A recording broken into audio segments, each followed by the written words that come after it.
அருகே மாநில எல்லைப் பகுதியில் உள்ள ஓட்டல் அருகே நிறுத்தியிருந்த இருசக்கர வாகனத்தில் நாகப்பாம்பு உள்ளே நுழைந்திருந்ததால் பரபரப்பு.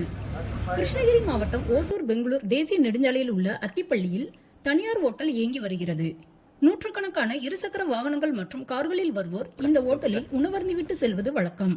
இந்த தனியார் ஓட்டலில் பணிபுரியும் ஊழியர் மகாபாலா 49 வயதான இவர் வழக்கம்போல் தனது இருசக்கர வாகனத்தை ஓட்டல் முன்பு நிறுத்திவிட்டு வேலைக்கு சென்றுள்ளார். இந்த நிலையில் இன்று மதியம் சுமார் 2:30 மணி அளவில் ஓட்டல் அருகில் உள்ள பொதுமக்கள் மலம் கழிக்கக்கூடிய ஏரிக்கரை பகுதியில் இருந்து நாகப்பாம்பு ஒன்று இருசக்கர வாகனம் நிறுத்தி வைக்கப்பட்டிருந்த பகுதிக்கு வந்துள்ளது.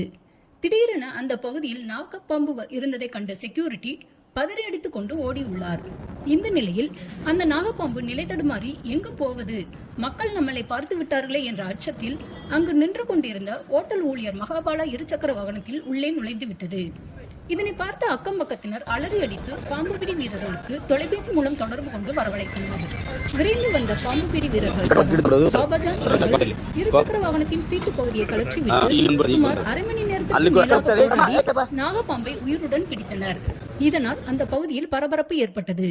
பிடிபட்ட நாகப்பாம்பை ஆனைக்கல் வனப்பகுதியில் விட்டுள்ளனர் என்பது குறிப்பிடத்தக்கது.